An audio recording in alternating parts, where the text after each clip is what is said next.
Hi everyone, Ichibu here. That's the podcast, the Outbox.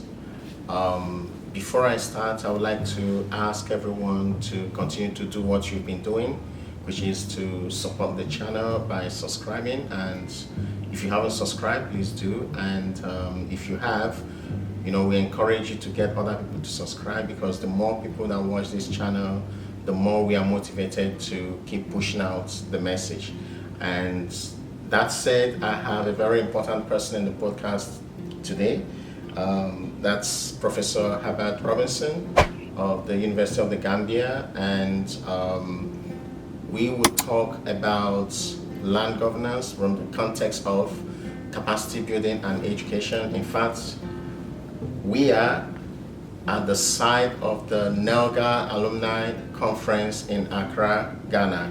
NELGA is the Network of Excellence on Land Governance, which is the continental body that is pushing the agenda to improve land sector activities within the continent. It's all over the continent, in every country, supported by the African Union. And we are very appreciative and happy that Professor Robinson is here with us. In my nearly 10 years of NELGA, this is the first time we have an actual leader of a university being part of the conference or our activities. So Professor Robinson, you're welcome. Thank you. Thank you very much. Thank you, Professor Chikbo. I'm delighted to be here to join you in this side event. We're very happy to have you. So to kick it going, you all know that vice-chancellors are very busy people. So they've got an entire community to, to lead. And so we'll make it quite snappy. Yes.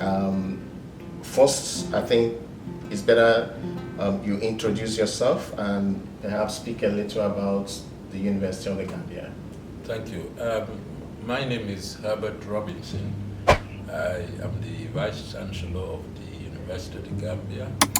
The University of the Gambia, just to give you some context, was established in 1999. We're about 25 years old now, so pretty mature. We have 9 undergraduate schools, I call them. And the School of Engineering and Architecture is one of them. We have a graduate school for research. But as a university, we are 7,500 in terms of students. So, we've grown over the years.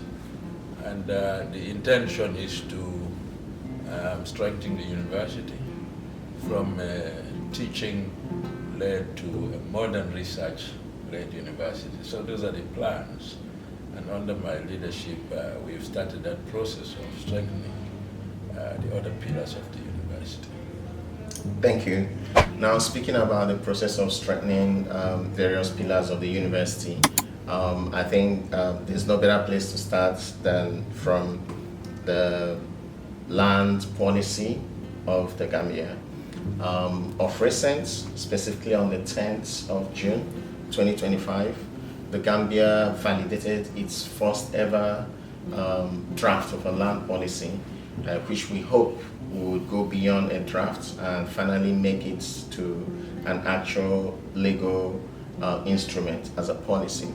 And I happen to have the opportunity of being part of the process, from the aspect of, working together with the ministry and engaging, being present at the time of the drafting. And good enough, at each point I've always asked about the role of the universities, which I think is well laid out in the draft, in the draft policy. And also, I'm happy to mention that at the point of the drafting, the University of the Gambia was well represented as part of that. But from your side as the Vice-chancellor of the university in the Gambia, this is a big step in the development trajectory of the country. I would like to know, what do you have to say about the policy? Well, first of all, I'm glad that you mentioned that you are part of the process.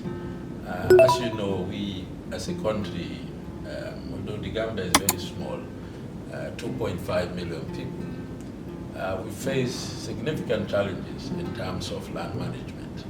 Now, let me just give you a few examples of what those challenges are. So, the issue of insecurity, land tenure insecurity, is a big challenge, as you know.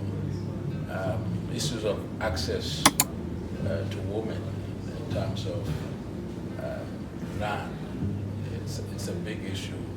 Then you have the issue of land use planning.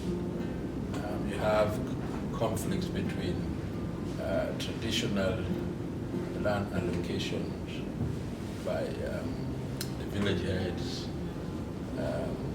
customary land, with our own regulations at the national level.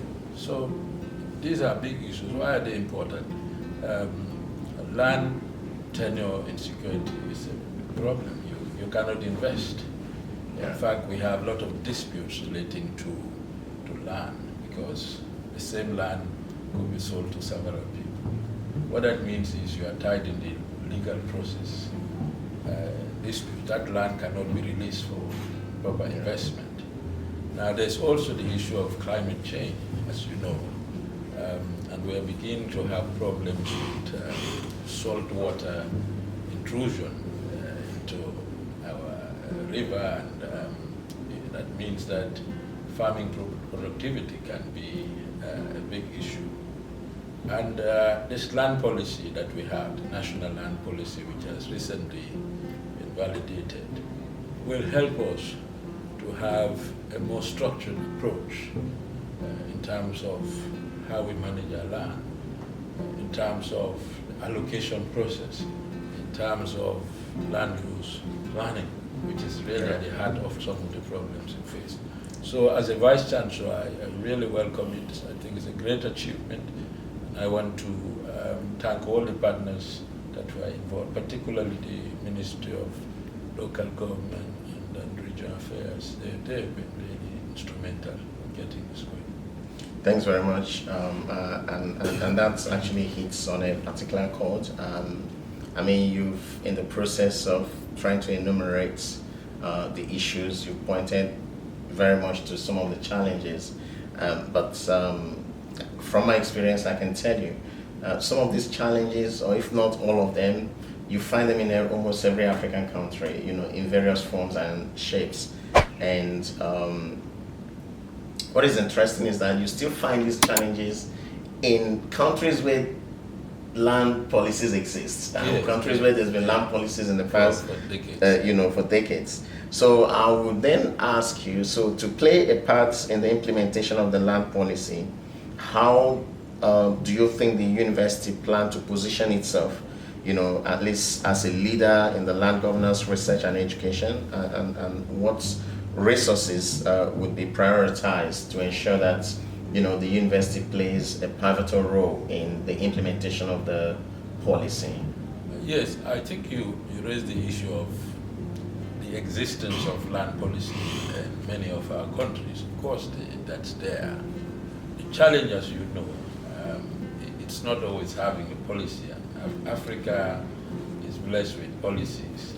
I agree with you. The big challenge has always been implementation, the enforcement.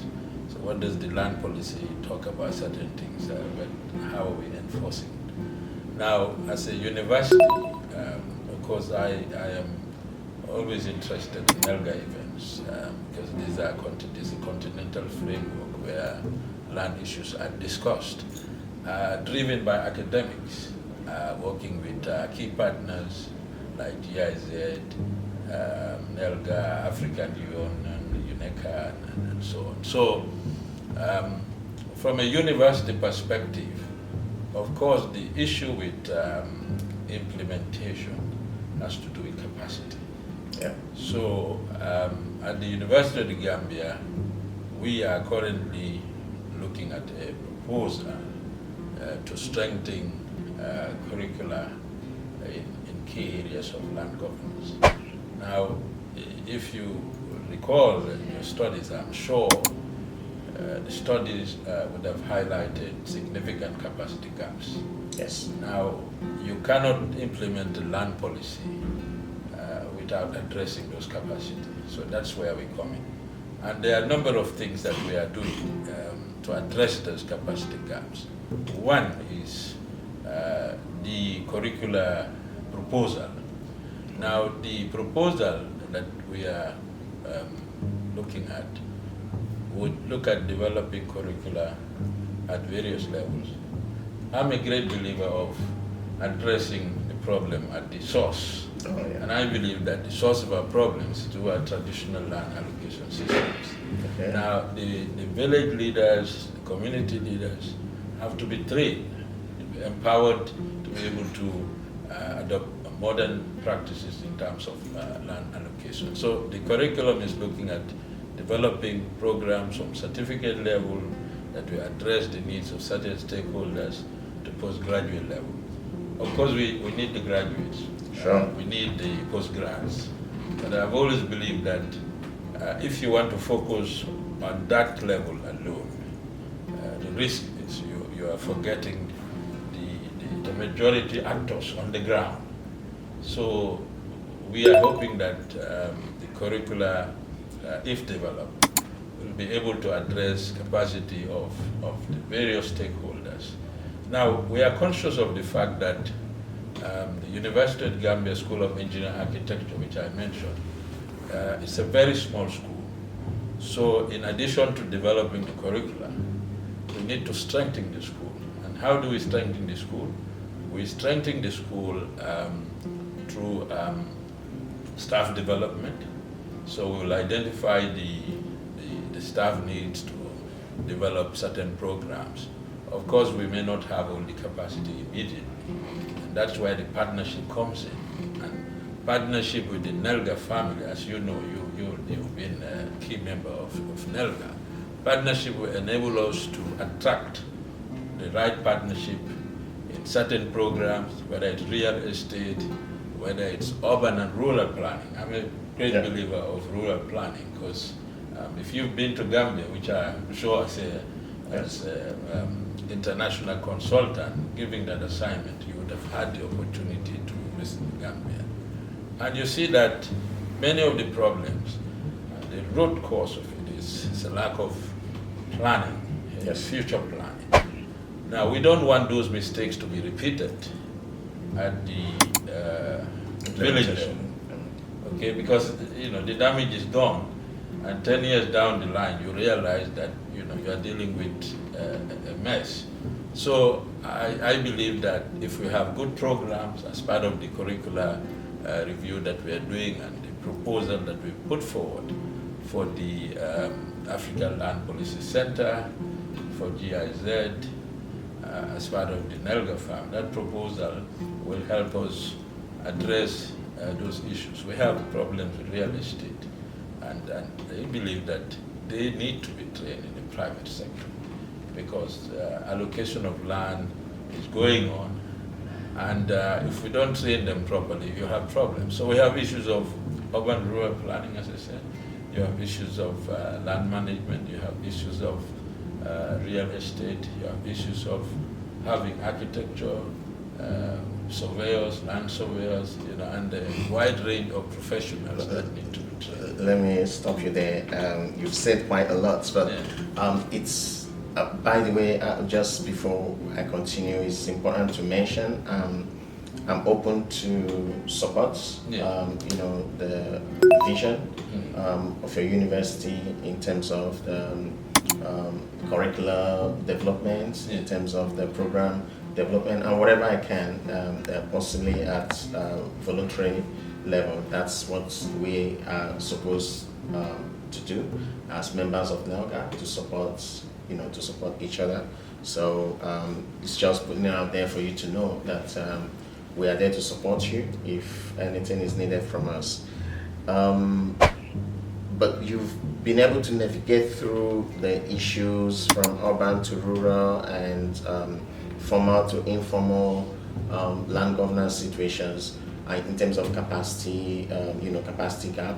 And you're right. The policy is based on the draft policy is based on a needs assessment conducted, which actually identify the gaps, which then also reflects the opportunities the universities have in terms of the capacity building and development and education. Now, but what you've just talked about here gives me the impression that you're looking at education and training at various levels, not necessarily degree or, you know, could you talk more about that? It's a range. I mentioned from certificate, okay, you know, where you can identify certificate few weeks, few days, just to make sure some of the actors, you have the supply chain and they are trained. For example, at the village level, they need to have certain training, issues of GPS, positioning of land.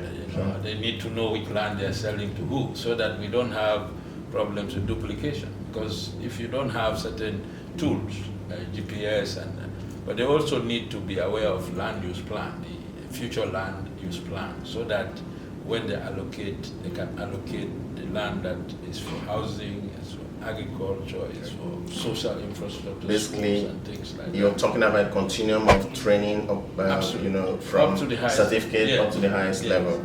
And I mentioned that, for example, the degree level, we have students that will come to our programs. They graduate, whether it's a bachelor's degree in land governance, land management, real estate.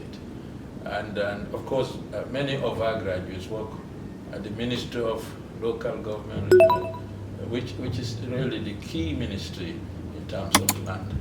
This is interesting, and it's good you mentioned this. I'd just like to add, within NELGA, and also in the regional organizations, we tend to have some of these staff exchange, lecturer exchange, visiting lecturer programs, and those are also areas the university can tap into. Absolutely. As well as give, avail itself to other universities. Absolutely, because I mentioned the issue of, strengthening the School of Engineering Architecture.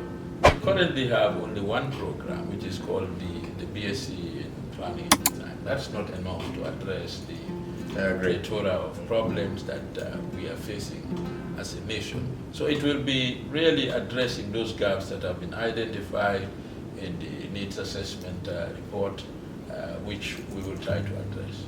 Yeah, but for this to happen, the university, cannot go it alone. The university has to collaborate with other agencies, has to work together with other agencies.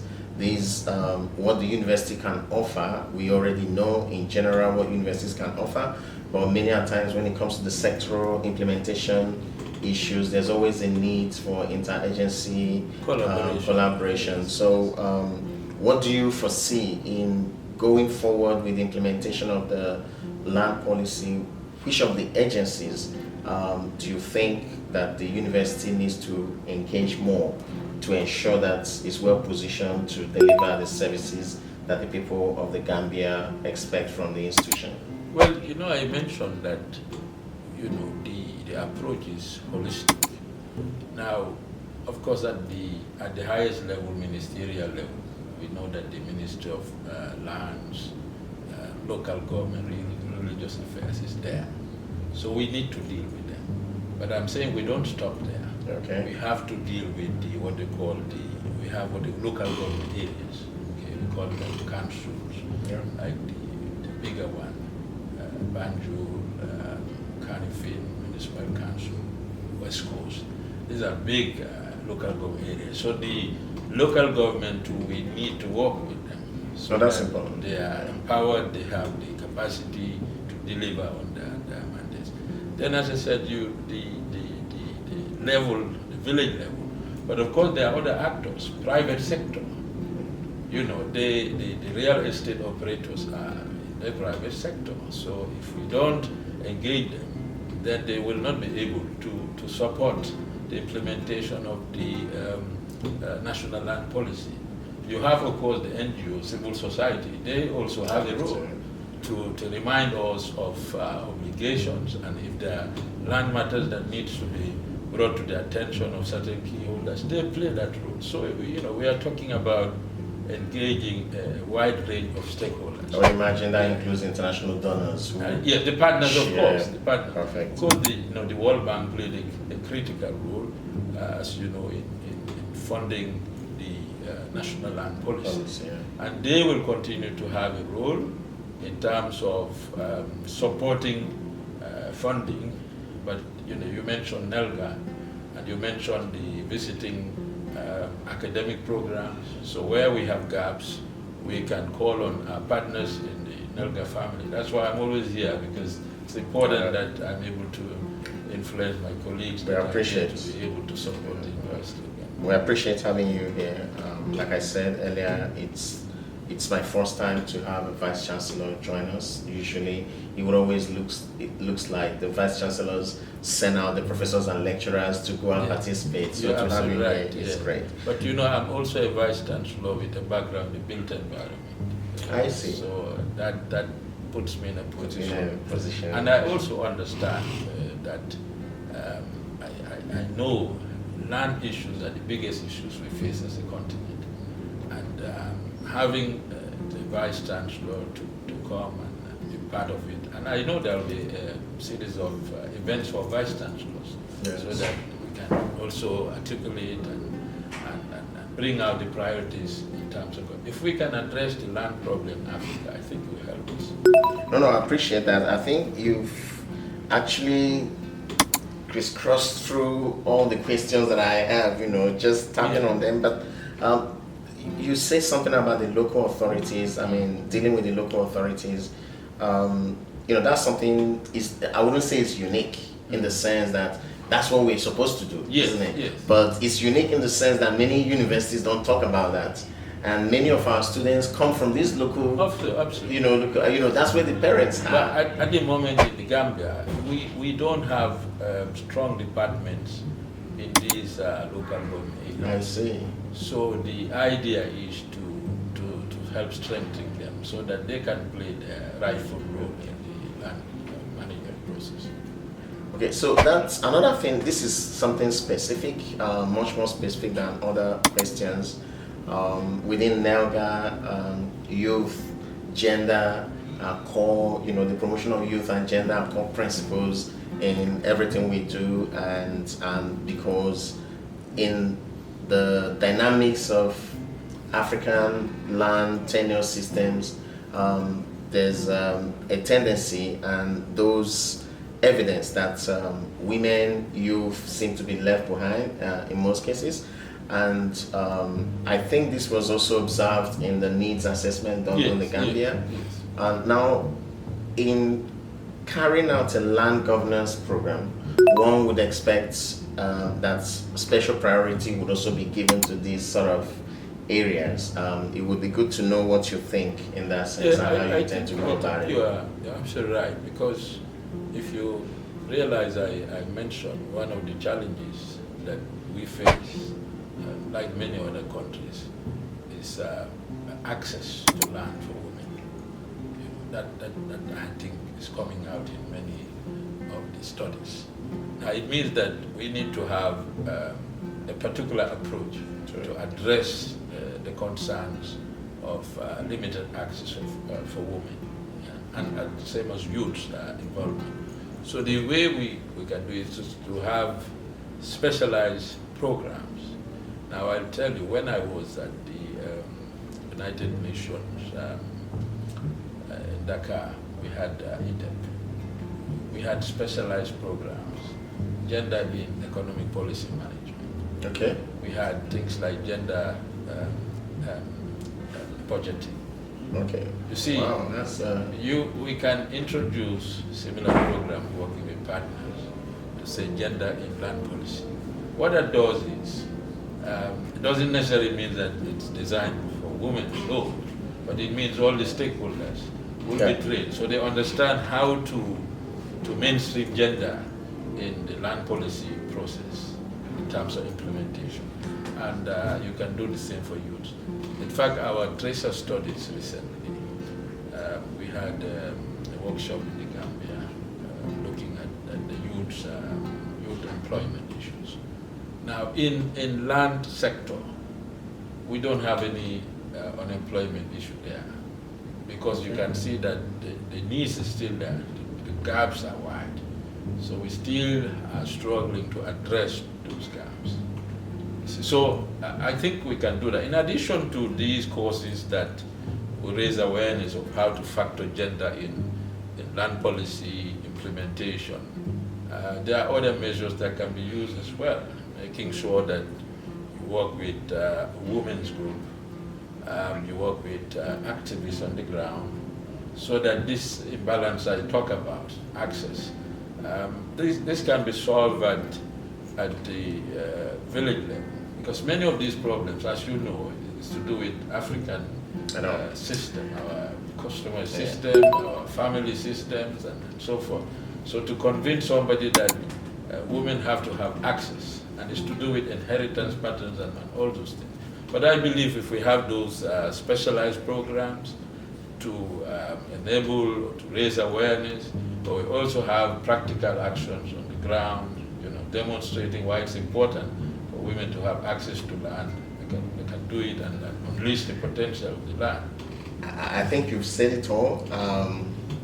You've said it the way it is written in research papers, and you've said it the way it is talked about in real life.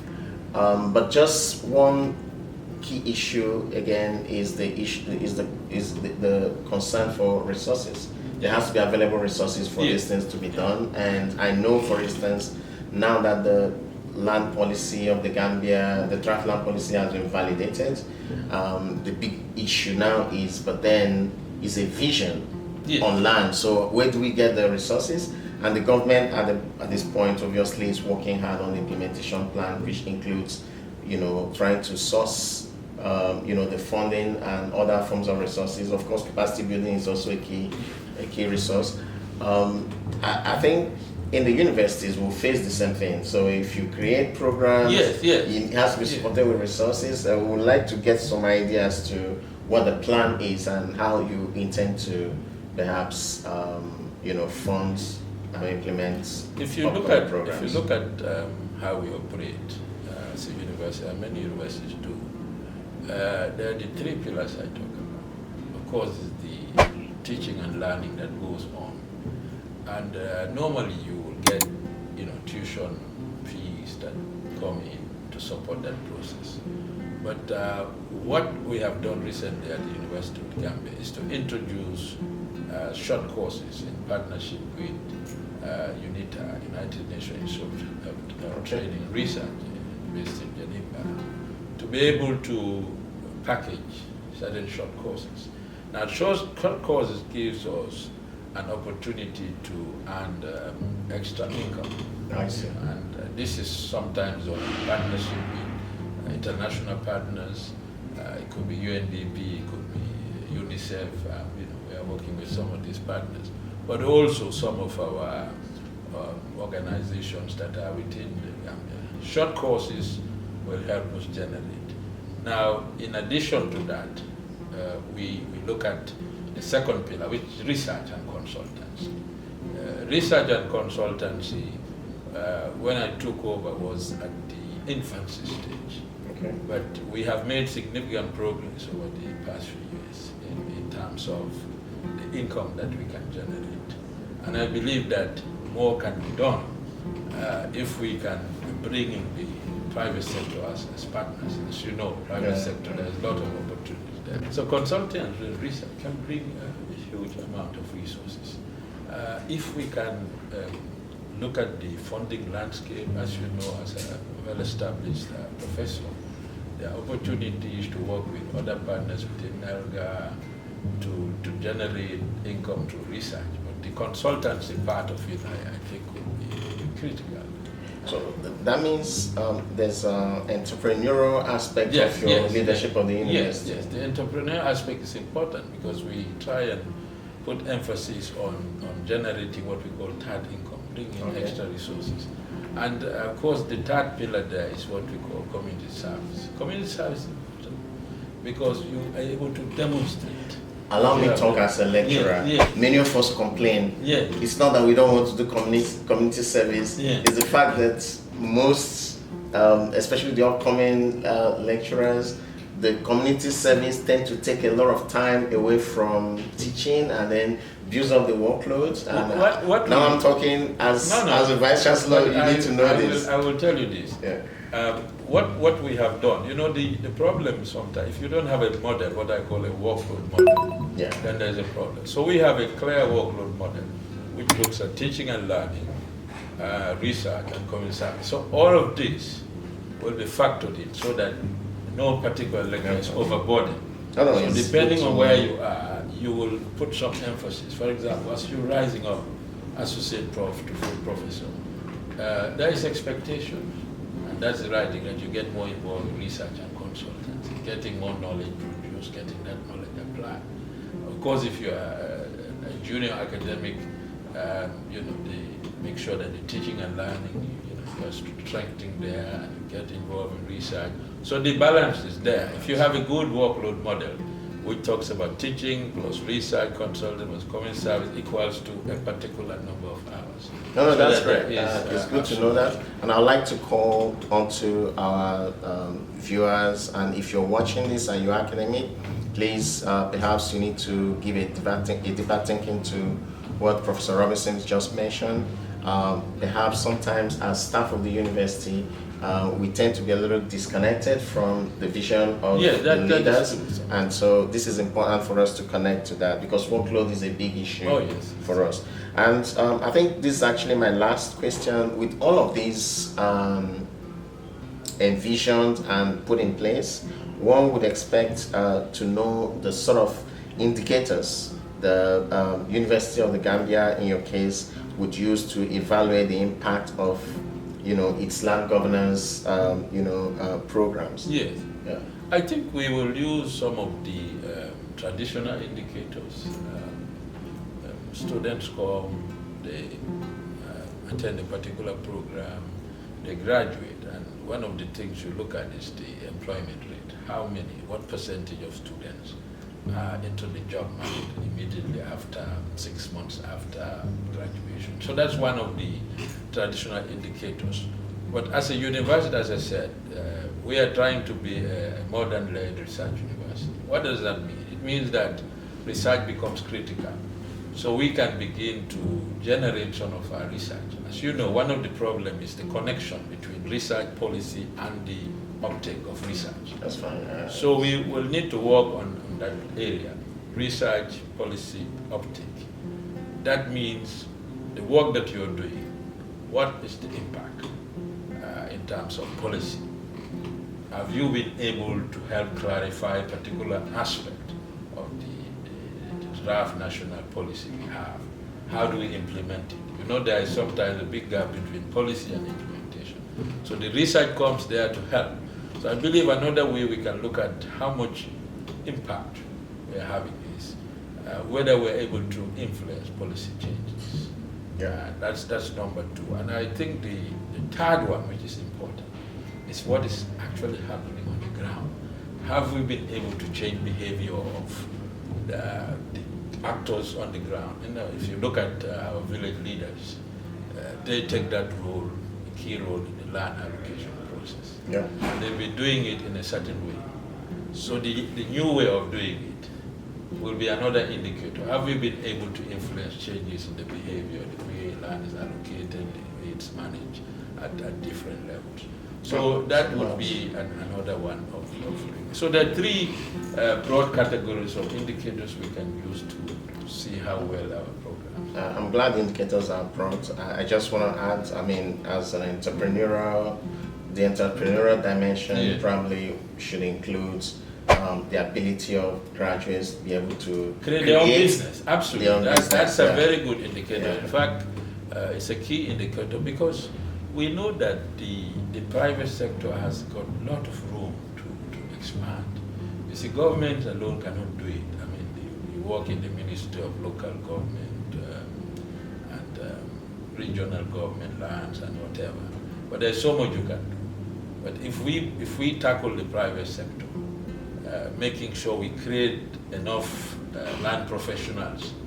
We talk about that in the conference, the need to have the private sector with talented youths coming in with their own business ideas. I think that can make the sector stronger. That's a very good indicator. Thanks very much. For viewers, I just want to mention we are speaking from the side of the NELGA Alumni Conference happening here in Accra, Ghana. And I think I've dropped my last question, and thanks very much for your patience in explaining and responding to my question. I'd like to give you a final word, in the sense if you have any particular message, something you want to say. In this conference, I think you've been on the podium several times and had a lot to say, but my viewers out there who are not in this conference, it would be good for you to perhaps give a last word with regards to capacity building, education, and land governance in Africa. Well, I am committed to the NELGA family, and I want to appeal to all stakeholders to continue to support the NELGA family. The regional nodes, as you know, there is a structure already in place. Yes. And support means volunteering, of course, raising the resource mobilization of resources that you need to strengthen the center. And of course, I also want to take the opportunity to thank the partners, GIZ, the Africa Land Policy Center, and all the others that have made this event a very successful event. So my appeal would be join the NELGA family, let us grow that family so it's bigger, more influential, because I believe we have an opportunity through NELGA to shape what is happening at the African Union. And if we can do that, I think we'll have a great deal of impact. That's a good point to stop. And thanks very much. I myself have a passion for NELGA and happen to have the opportunity of working from Southern Africa, even though I have an origin from West Africa. So that allows me to view NELGA from its Pan-African dimension.